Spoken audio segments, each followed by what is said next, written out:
Assalamualaikum warahmatullahi wabarakatuh. Waalaikumsalam warahmatullahi wabarakatuh. Alhamdulillah, alhamdulillah. Rasul rasulahu basiran wa nadhiran wa da'iyan ila Allah bi iznihi wa sirajan muniran.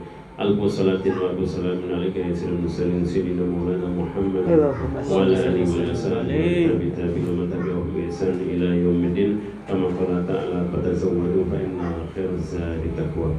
Yang kami muliakan para sesepuh, para alim, para ustaz, para khusus, Kiai Abdul Latif, para ustaz, para asatiz, kemudian anggota semua jamaah Siratul Talibin yang dirahmati Allah Subhanahu wa taala. Amin amin amin.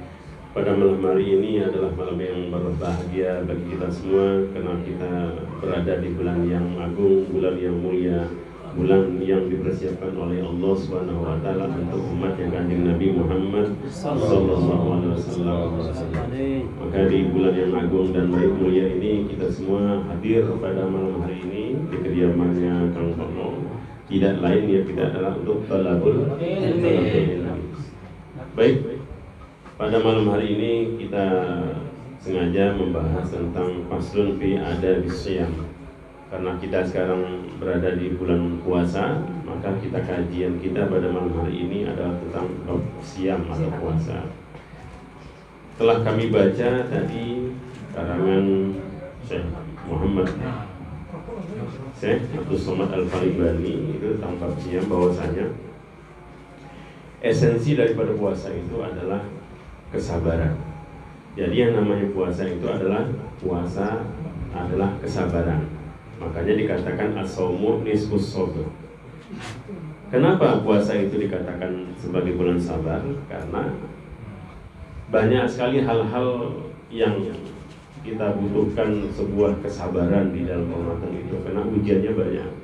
Biasanya kalau orang lapar, orang haus itu cepat marah, Nafsunya dekat, cepat emosi, cepat naik darah, cepat naik hitam, cepat tersinggung.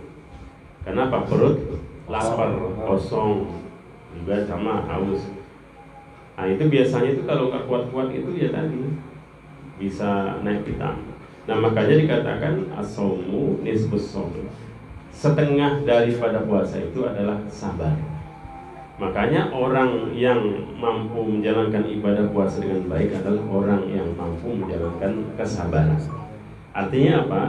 Banyak orang puasa yang gagal puasanya bukan karena dia makan, bukan karena dia minum, bukan karena dia tidak bisa menjaga hal lain, tapi ada hal yang tidak kita sadari adalah ketika kita berpuasa tapi tidak mampu menahan kesabaran, nah rusaklah puasanya. Jadi sepengetahuan kita selama ini mungkin orang batal puasa itu kalau dia kemakan sesuatu atau minum sesuatu atau dia itu berhubungan suami istri siang hari misalnya gitu. Nah, itu batal. Tapi ternyata itu semua bisa dijaga semua. Tapi satu yang tidak bisa dijaga, yaitu sabar. Nah, maka ini akan menghancurkan, akan merusak nilai-nilai daripada puasanya. Maka penting bagi kita adalah menjaga sabar di bulan yang agung ini, di bulan Ramadan.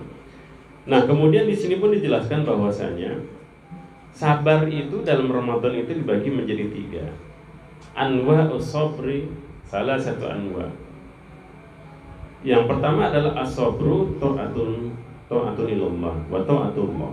Kemudian as-sabru bi maharimillah. Dan ketiga adalah as-sabru bi aqdarillahi mu'allamah.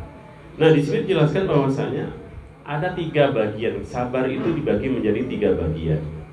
Yang pertama itu adalah sabar dalam menjalankan ketaatan kepada Allah Subhanahu wa taala. Kok aneh ya, orang dalam menjalankan ketaatan aja harus sabar. Iya, mesti harus sabar. Gitu. Misalnya puasa. Lama nahan lapar, lama nahan haus, tahu-tahu jamnya sudah jam ya tinggal 5 menit lagi lah. Azan maghrib. Biasanya puncak daripada godaan itu di situ biasanya. Orang enggak sabar itu. Kadang-kadang itu yang dia lagi jam. Lain lagi lihat jam. sudah teman 5 menit. Padahal cuma 5 menit saja. Nah disitulah kadang-kadang ujian di akhir itu yang kadang-kadang kita itu gagal gitu, ya kan? Di awal kita bisa sabar, pertengahan bisa sabar, di akhir 5 menit saja biasanya orang banyak gagal. Kenapa ya tadi itu? tidak sabar menanti datangnya suara azan. Kadang-kadang di tetangga sudah azan, musola tajuk orang sudah azan, di tajuk depan rumah dia belum azan. Waduh, langsung naik pitam, langsung nyewa dia. Iki siapa ini yang jadwal kemit azan ini? Kok nggak azan-azan? Musola sana azan, musola kiri kanan azan. Kenapa nih nggak azan? Wah, jangan-jangan dimakan satu piring dulu nih baru azan. Nah, situ kan sudah ada buruk sangka kan? Nggak sabar, ada marah di sana itu. Nah, makanya ketaatannya betul kepada Allah. Kenapa? Menunggu datangnya maghrib, azan. Tapi karena tidak sabar dalam ketaatan kepada Allah, ini dapat merusak ini, dapat merusak nilai itu. Kadang-kadang kita salat tarawih misalnya, yang imamnya gilirannya imamnya agak lama dikit dibacaannya nih. Siapa nih yang bacanya agak lama? Ya, nah, itu milih-milih dia. Malam kemarin itu imamnya cepat ya imamnya. Dia semangat sekali dia. Pas habis gilirannya pergantian imamnya, aduh rada lama ini. Mulai sebelum sholat, dalam hati dia sudah pikir, wah payah. Sholatnya udah lama, ini bakalan udah ngantuk nih. Nah, ini berarti sama ini orang yang tidak sabar dalam ketaatan kepada Allah Subhanahu wa Ta'ala. Sama dalam hal ibadah yang lainnya. Apakah itu tahlilan, apakah itu apa segala macam. Kalau dalam diri dia itu ada perasaan yang tidak puas atau perasaan itu merasa kecewa dengan bacaan, nah berarti ya itulah orang yang tidak sabar dengan ketaatan kepada Allah Subhanahu wa Ta'ala. Nah, termasuk di bulan suci Ramadan itu juga termasuk itu. Nah, berarti butuh kesabaran untuk taat kepada Allah pun itu butuh kesabaran. Nah, kesabaran kedua adalah kesabaran ketika menjauhi larangan daripada Allah. Menjauhi larangan Allah. Nah, di sini kita bahas nih. Ini adalah suatu pasal, suatu bab yang menyatakan tentang adab puasa. Kita sekarang bahas tentang adab puasa sebelum kita masuk ke dalam bagian dari sabar tadi itu. Adapun bermula tidak sah puasa Ramadan seseorang itu melainkan jika ia berniat pada malam Ramadan, maka hendaklah ia berniat pada tiap-tiap malam. Nah, ini berarti kita ini kalau puasa niatnya harus tiap malam. Nawaitu shauma ghadin an ada'i fardhi syahri ramadhani hadhihi sanati lillahi ta'ala. Tapi masih ada juga yang Ramadana ya. Masih ada ya? Padahal ya benar Ramadhani itu. Ya pakai ya. Ya benar Ramadhani. Kenapa? Hukumnya mutlak wilayah ini kepada hadhihi sanati ini. Tapi masih banyak nih musola-musola masjid yang masih Ramadana. Jadi tolong dibenarkan. Ramadana. Nah, ini masih keliru. Ya, Ramadhani yang betul. Karena hukumnya adalah mutlak kepada hadhihi sanati. Nah, karena apa sifatnya nawaitu ini ada apa masa batasannya. Tidak selamanya. Jadi misal niat malam ini fi hadhihi sanati seakan-akan itu dalam 1 tahun puasa terus Ramadana itu. Ya, puasanya setiap tahun, setahun panjang setahun. Nah, kalau Ramadan ini kan ada batasan. Ya. Artinya sekarang puasa, nanti batal besoknya. Kan maghrib membatalkan puasa kan? Nah, baru sahur niat puasa lagi. Jadi niatnya harus tiap malam. Jangan saya niat di awalnya saja, nawaitu samaudin nanti pada syahr Ramadan azizan. Udah kesananya nggak usah niat lagi. Nah, ini yang membatalkan puasa. Tidak sah puasanya. Jadi harus ada lafaz niat setiap harinya, setiap malamnya. Nawaitu samaudin an ada'i fardhi syahr Ramadhani azizan lillahi ta'ala. Artinya ada sebuah kesengajaan niat untuk melakukan puasa esok hari daripada menunaikan fardhu Ramadan pada tahun ini. Jadi esok hari, bukan 1 bulan atau 1 tahun. Nah, artinya orang yang tidak berniat ini setiap malam maka puasanya tidak sah. Nah, itu ya. Nah, kemudian tadi kita lanjut kepada jenis kesabaran yang kedua adalah kesabaran dalam menjauhi larangan Allah Subhanahu wa Ta'ala. Nah, di sini juga sama bab Ramadan ini. Hal yang membatalkan puasa itu ada sebab-sebab yang bisa membatalkan puasa itu selain daripada makan dan minum dan jima pada siang hari. Jima udah paham ya? Paham. Yang sudah punya istri ya pasti paham. Aku paham aku. Agung ya pasti Tadinya paham. paham Bang, sekarang paham. Agung belum paham, baru udah Ya, paham. tadinya paham. Awas ya. Kecuali lupa Agung, kecuali lupa. Makan, minum, kecuali lupa. Ini tidak masalah. Nah, bersama lagi dengan istri, jima, lupa. Malu pengantin baru. Kalau pengantin baru, jima lupa, mungkin wajar. Nah, yang lama ini, yang pengantinnya sudah kawakan ini, niatnya apa? Ngomongnya lupa. Nah, ini kurang asem ini. Niat apa kak ngomongnya lupa jima. Nah, ini nggak bisa diterima alasan itu. Kalau pengantin baru ya mungkin bisa diterima gitu. Karena baru-barunya. Nah, itu juga sama. Ada hal-hal dalam kesabaran itu misalnya begini. Ya, kita Agung lagi nih contohnya nih, nggak apa-apa ya. Karena yang pantas untuk jadi contoh ini. Pengantin baru sih. Oh ya, yang kesiren ya diam aja lah. Jadi pengantin baru biasalah. Setiap saat itu inginnya selalu bersama. Setiap satu ingin selalu menyapa. Setiap saat itu ingin selalu bersentuhan. Gitu. Nah, lupa bahwasanya ini bulan suci Ramadan. Yang biasanya sebelumnya nggak di Ramadan bersentuhan enak-enak saja, ya kan? Kalau kerja di luar biasanya 8 jam, ini gelisah kalau kerja di luar 8 jam. Pengennya udah 5 jam balik. Gitu. Kenapa? Ada yang menarik, yang menanti di rumah. Gitu. Nah, pulang ke rumah biasanya itu ada untuk membahagiakan istri. Biasanya salam, gitu. Salam biasanya. Nah, biasa salam cuma tangan doang, cium tangan. Nah, ini beda. Gitu. Kenapa tadi itu? Karena suami istri, pengantin baru. Jadi yang dicium itu bukan hanya tangan suaminya saja. Tapi suami ini balas ciuman dengan hal-hal ciuman yang lain. Selain tangan. Apakah pipinya? Apakah kita? Padahal lupa ini. Padahal lupa ini di bulan Ramadan. Deg-degan iki soalnya berat kayak orang lagi ya. Tapi nggak jadi masalah kalau tidak pakai syahwat. Cuma ya jadi masalah. Nyium istri apakah bisa tanpa syahwat? Nah, ini ya jadi masalah. Pasti. Rata-rata pasti dengan syahwat.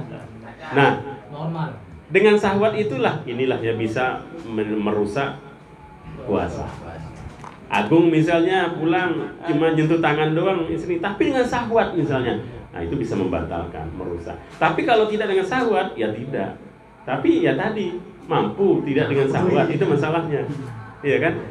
Mencium istri juga sama, tujuannya menyenangkan. Tetapi ketika mencium itu pakai hasrat, nafsu, iya kan? Nah ini bisa membatalkan. Apalagi setelah menyentuh tangan istri atau mencium istri keluar air mani. Nah, pasti ini membatalkan puasa. Nah, ini sabar dalam menjauhi larangan Allah Subhanahu wa taala. Berarti ingat, ketika biasanya cipika-cipiki, ingat sekarang bulan puasa, berarti jangan dulu. Sabar cipika-cipikinya. Ya, Kang Agung ya. Sabar dulu. Kalau bersentuhan tangan, ya udah biasa saja lah, gak usah pakai gimana gitu. Itu sabar, butuh kesabaran, gitu, untuk menjauhi daripada larangan Allah Subhanahu wa taala. Nah, maka batal puasanya orang yang demikian itu, kecuali lupa. Nah, ini lagi-lagi lupa. Ya, bonus. Ya, bonus lah. Kalau lupa bonus. Habis satu piring, baru ingat. Astagfirullah, saya kan puasa. Padahal satu piring tinggal 1 sendok lagi. Alhamdulillah. Tapi 1 sendok jangan dilanjutkan. Nah itu. Jadi niatnya menyenangkan. Tapi ya tadi itu dengan syahwat, maka itu batal. Atau nih yang belum menikah nih, ya kena lagi Mas Luki nih. Oke, jagain ke. Kang Luki ini ya lagi pada iseng, panas segala macam, nggak ada kerjaan, baca Quran sudah, tahu buka HP konten. Ternyata di sana ada video, ada gambar, ada film. Ternyata di sana ada perempuan cantik. Akhirnya apa? Ke bawah syahwat. Oh, nontonnya benar-benar khusyuk gitu kan, ke bawah syahwat. Akhirnya apa? Sampailah tidur mengeluarkan mani. Nah, maka tidurnya ini, mengeluarkan mani ini dihukumi batal. Kenapa? Dia awali dengan menonton maksiat. Maka itu batal. Apalagi ketika melihat perempuan itu dengan syahwat atau keluar maninya. Nah, itu juga membatalkan puasanya. Makanya harus sabar, Kang Luki. Apa lagi? Sabar. Ketika melihat perempuan cantik, lus dada. Astagfirullahaladzim. Puasa. Atau tutup matanya. Boleh buka dikit saja. Dikit saja, tapi nggak usah banyak. Patri besti. Atau alhamdulillah betapa cantik ciptaan Allah. Nah, yang penting mah tidak dengan syahwat. Nah, itu bisa membatalkan itu. Bisa membatalkan puasanya. Nah, itu yang kedua. Berarti sabar dalam menjauhi larangan Allah. Dan ketiga adalah sabar fi aqdarillah mu'allam. Jadi sabar dalam menerima ketentuan dari Allah, takdir dari Allah. Baik buruknya, manis pahitnya harus diterima. Rata-rata kita ini, apalagi sekarang nih, Bongas khususnya, Marga Mulia dan sekitarnya, itu belum panen. Ada baru sekitar berapa orang yang panen. Sedangkan Ramadan sudah mulai. Nah, biasanya nih orang Ramadan itu pengeluarannya lebih banyak biasanya daripada bulan-bulan di luar Ramadan, ya kan? Makannya itu biasanya cuma 3 menu. Pas Ramadan bisa 5, bisa 7 menu. Belum lagi minumannya, belum esnya. Otomatis pengeluarannya lebih banyak. Bukannya ngirit, bukan, malah lebih banyak. Nah, sedangkan belum panen. Berarti kalau begitu susah. Aduh, nyari pinjaman kemana ini? Aduh, jagate lagi belum panen. Nanti pertengahan Ramadan, tapi Ramadan sudah berlalu. Bagaimana dapat duit segala macam? Nggak nerima, ngeluh, menggerutu pada Allah. Ya Allah, kok angel temen gitu, rezeki ini. Nah, ini berarti ini orang tidak sabar dia dalam menerima ketentuan dari Allah Subhanahu wa Ta'ala. Atau dia punya penyakit emah ataukah penyakit apalah gitu ya. Ramadan diwajibkan oleh Allah. Nah, ketika puasa baru dapat 3 puasa, mahnya kambuh. Padahal keinginannya kuat, pokoknya saya harus bisa puasa dari awal sampai gigih gitu. Tapi karena satu hal, penyakitnya kambuh, langsung ngeluh. Ya Allah, kenapa ya Allah, hamba kok jadi sakit, mahnya kambuh, padahal hamba pengen sekali melakukan ibadah puasa. Ngeluh, marah kepada Allah. Maka ini adalah orang yang tidak sabar dalam menerima takdir ketentuan dari Allah Subhanahu wa Ta'ala. Jadi apapun yang Allah berikan itu harus sabar. Menerima kekurangan, masalah, apapun harus diterima. Berarti itulah orang yang menerima takdir dari Allah. Bahwasanya takdir itu sudah menjadi urusan Allah. Tidak diminta takdir itu. Itu semua dari Allah Subhanahu wa Ta'ala. Nah, makanya 3 bagian ini puasa itu adalah sabar, kesabaran puasa. Nah, kemudian di Al-Quran pun juga sama disinggung. Innama yuwaffa as-sabiruna ajrun min inda rabbihim. Jadi sesungguhnya Allah mencukupkan segala kebaikan, pahala bagi orang-orang yang bersabar. Ajrun min rabbihim, balasan kebaikan dari Tuhan.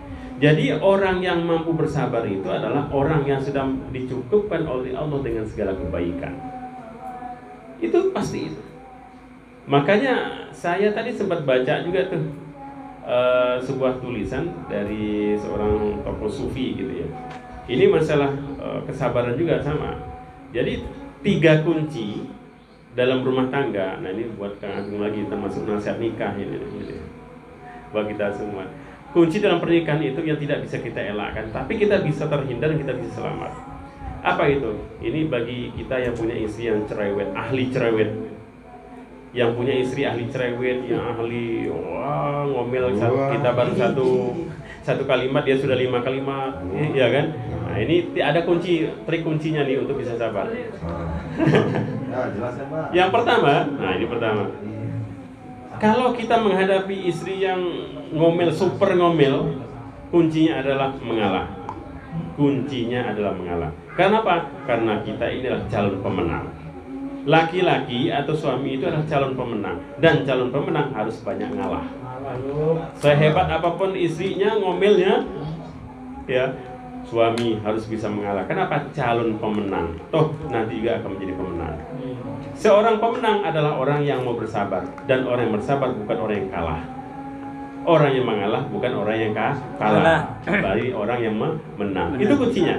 Yang penting malah aja dia ngomel apa ya anggap aja dengar radio bodol. Anggap aja hiburan. Jangan yang penting mengalah saja kuncinya. Berarti sudah menang itu seorang suami. Dua, kalau istrinya suka ngomel-ngomel lagi, kemudian banyak dikit salah, ini kita baru ngomong satu kata, dia sudah 5-7 kata, maka jangan heran. Karena perempuan atau istri itu diciptakan oleh Allah panjang lidah. Kalau kita panjang langkah. Nah, itu bedanya. Kalau istri panjang lidah, karena sukanya ngomel, itu memang sudah tradisinya, sudah rule of nature, sudah sunnatullah. Semua istri itu pasti suka ngomel, itu sudah semua itu. Makanya kuncinya adalah ya tadi, istri panjang lidah, kitanya harus panjang langkah. Artinya apa? Siap-siap langkah 1000. Sebelum omelannya menjadi banyak, siap-siap pakai sendal. Tinggalkan berlari, panjangkan langkah, jangan ikut panjang lidah. Kalau sama-sama panjang lidah, nah di sini yang bahaya. Ribut pasti itu. Iya, benar. Mana ada istri yang ngalah? Ya, istri Kantono ada ya? Ada. Ilmu.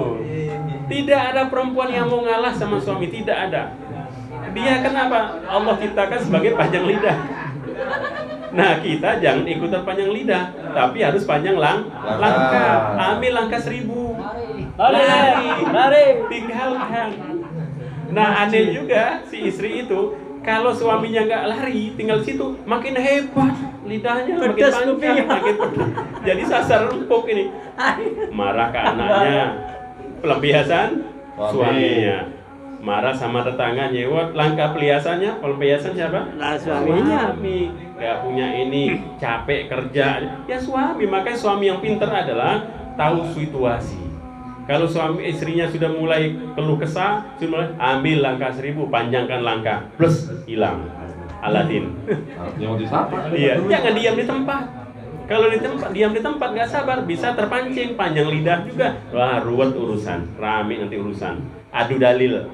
Nah, kalau sudah adu dalil, hujahnya macam-macam. Bahaya itu. Makanya terjadi keributan kenapa? Adu dalil. Nah, panjang dalil. Ya, patriark. Adu dalil. Repot sama temannya itu, siapa tuh temannya itu adu dalil. Nah, itu. Nah, yang ketiga itu kuncinya itu adalah ya harus dipahami gitu. Bahwasanya isi cerewet itu berarti kita harus paham, oh ya berarti saya ini belum sempurna, makanya saya dicerewetin sama istri. Oh ya berarti harus ada yang saya evaluasi. Oh ya berarti mawas diri. Jangan istrinya ngomel ngoreksi, ikut ngomel ngoreksi juga, hancur mina. Ya nanti perang dunia ini kedua, sekarang udah ketiga ini. Nah, 3. Nah, makanya selamatlah rumah tangga yang kalau suami megang 3 kunci ini. Semua, saya pun juga sama. Punya istri senang ngomel, cuma saya pegang kunci ini, alhamdulillah selamat. Mengalah itu kuncinya. Nah, terus kita harus paham bahwasanya kita punya akal. Kalau pihak perempuan, istri itu pakainya perasaan. Itu bedanya laki-laki dan perempuan. Kalau laki-laki punya akal, akalnya yang bermain, jangan kebawa perasaan. Kalau kebawa perasaan ribut nanti. Nah kalau pihak istri itu biasanya jarang main akal, mainnya lebih utama tuh pakai apa? Perasaan, baper. Nah itu bedanya itu. Nah sama ini juga sabar. Nah barangkali 3 kunci itu bisa jadi pedoman untuk kita semua gitu ya. Nah itu. Jadi saya ulangi bahwasanya niat kita untuk melakukan ibadah puasa itu adalah setiap malam harus dibaca nawaitu shauma ghadin an ada'i syahri ramadhani haziz sanati lillahi ta'ala. Harus tiap malam, jangan dijamaah. Ya, habis tarawih itu kan dibaca iya, terus gitu. Harus. Ya nggak mesti habis tarawih. Iya. Misalnya malam witir atau pengen sahur misalnya, kalau kelupaan di tarawih. Nonton jamaah malah. Nah, pokoknya harus dibaca niat itu. Kalau nggak bisa ya pakai bahasa Indonesia lah. Nah, itu ya. Ramadhani, karena masih banyak terdengar Ramadhana. Memang itu benar Ramadhana gitu. Nah, itu sekarang sudah tahu. Berarti harus berubah. harus Ramadan nih. Ramadan. Di Quran mah syahrul Ramadan alladzi unzila fihil Quran. Nah, ini beda lagi. Ada yang bilang katanya mabni. Mabni. Tapi kalau seperti masuk apa lafaz hesu. ghairu munsharif. Ghairu munsharif. Iya. Berarti boleh ni, boleh na. Ya memang mudhof itu. Mudhof. Biasanya kalau mudhof itu kasro. Memang mudhof.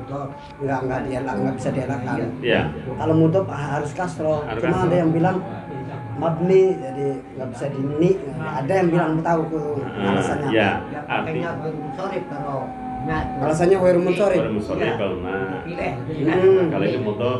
Dengan alasan syahrul Ramadan alladzi kan ada sahrunya. Kalau di sini tuh nggak ada sahrunya. Iya di sini tadi nih.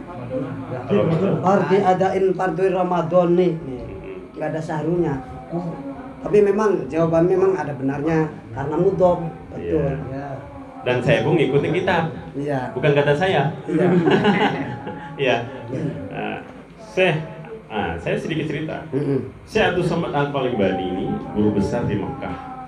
Semua ulama-ulama Indonesia termasuk sesepuh kita Mbah Nawawi Al-Bantani, Syekh Muhammad As-Sambas itu berguru kepada beliau.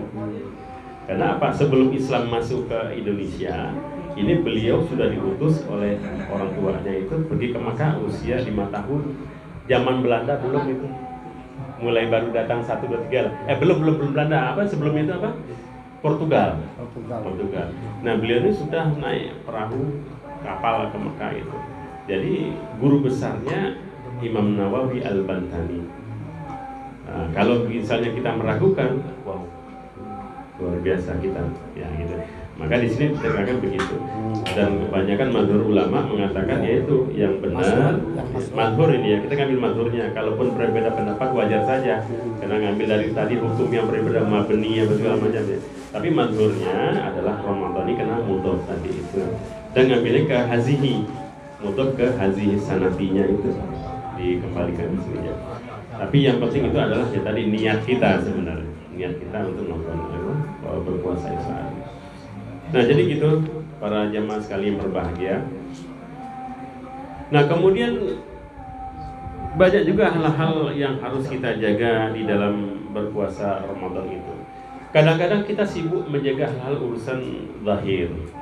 Kita menjaga makan, minum, menjaga jima, ya, menjaga hal yang tadi yang sifatnya zahir. Tapi kadang-kadang, dan memang sulit kadang-kadang, kita menjaga suatu hal yang batiniah itu, yang sulit itu menjaga batalnya hati, menjaga batal rusaknya yang ada dalam batin. Misalnya apa? Ya tadi, kita seharusnya bisa menjaga yang sifatnya ajsam, yang zahir nampak, tapi batin itu sebenarnya juga harus sama. Banyak orang yang berpuasa tidak berkenan diterima oleh Allah itu kenapa? Hatinya yang rusak, batinnya yang rusak. Kenapa? Tadi itu sifat-sifat yang selama ini kita jaga itu ternyata tidak bisa kita hilangkan atau kita umpetin. Apa itu? Ya sombongnya, ya riaknya, sum'ahnya, ya kan? Kemudian pamernya. Gini deh, apakah tidak dijamin orang yang banyak melakukan ibadah di Ramadan tidak riak? Siapa yang bisa menjamin? Berlomba-lomba, betul. Dalam Ramadan adalah berlomba-lomba dalam melakukan kebaikan. Nah, bisa dijamin nggak? Dalam berlomba-lomba itu ada niat dalam hati kita pamer. Saya rasa hampir ada rasa itu. Rasa bangga pasti. Ya kan, walaupun belum menuju kepada pamer. Bangga ketika kita berjamaah sholat tarawih, ketika kita melihat orang yang tidak sholat tarawih. Minimal ada rasa bangga dalam hati. Saya sholat tarawih, dia tidak. Itu minimal ada loh, sedikit walaupun. Nah kalau sudah ada perasaan seperti itu, kembali kepada Allah. Mohon ampun kepada Allah. Nah ketika kita banyak melakukan dalam kegiatan Ramadan, apakah dijamin dalam hati kita tidak ada rasa itu tadi kita sudah merasa baik amalannya, kita sudah merasa banyak amalannya daripada orang-orang yang belum banyak amalnya. Nah di sini rusak ini rusak hatinya, batinnya rusak, maka inilah juga yang dapat mempengaruhi daripada nilai daripada puasanya. Jadi hal yang perlu kita jaga itu sebenarnya banyak sebenarnya. Makanya kalimat puasa itu soma yasumu, ya kan? So mim. Sot itu sumtun. Sumtun itu menahan. Jadi semua itu menahan. Sama dengan sahabat. Orang puasa itu harus pandai menahan segalanya daripada hal-hal yang dapat membatalkan puasa. Nah, kemudian mim, mutun. Mutun itu mati. Artinya apa? Matikan semua keburukan. Nafsunya, syahwatnya, mulutnya. Dimatikan dari ucapan-ucapan yang tidak baik. Matikan lisannya dari lisan yang tidak berfaedah. Matikan lisannya dari hal-hal yang dapat merugikan dia, yang dapat tidak menyenangkan Allah. Jadi menahan dan mematikan. Ini esensi daripada puasa. Makanya hal yang perlu kita perjuangkan tadi itu banyak menahan, ya termasuk kesabaran tadi itu. Menahan segala hal yang kira-kira yang dapat membatalkan ibadah puasa kita. Nah, mutun adalah mematikan semua itu, mematikan yang tidak baik, kita matikan semua, kita redam. Nah, itu daripada esensi daripada puasa. Kalau menurut kitab Hidayatus Salikin. Dan banyak hal-hal lain yang perlu kita perhatikan, di antaranya adalah ketaatan kita. Kenapa? Bulan Ramadan ini adalah bulannya panen. Ini adalah ibaratnya perniagaan. Orang yang menjalankan Ramadan itu adalah orang yang menjalankan perniagaan akhirat. Orang yang menjalankan perniagaan akhirat berarti ia banyak mendapatkan fatazawwadu fa inna khairadz taqwa. Dia banyak mengumpulkan bekal-bekal untuk jalan ketakwaan yang intinya adalah untuk menuju jalan kepada akhirat. Nah, makanya kalau sudah tahu seperti itu, perbanyaklah kita bekal. Panen kita, ladang kita adalah Ramadan. Maka mumpung Ramadan, perbanyak itu. Kenapa? Allah akan memberikan balasan Ramadan itu, pahala itu tidak ada hitungannya. Kalau di luar Ramadan ada hitungannya, misalnya 5 derajat, apalagi 10 derajat, 27 derajat, itu di luar Ramadan. Tapi khusus untuk Ramadan, Allah itu tidak memberikan batasan sebanyak-banyaknya. Orang yang melakukan kebaikan walaupun sedikit, Allah akan memberikan balasan yang sebanyak-banyaknya, tidak ada batasan sama sekali. Kenapa? Khusus bulan panen bagi umatnya, baginda Nabi Muhammad SAW. Makanya dalam kitab Tanbihul Ghafilin, Imam Ghazali itu mengatakan ketika awal Ramadan mau datang, itu ada angin yang sejuk, angin musfirah.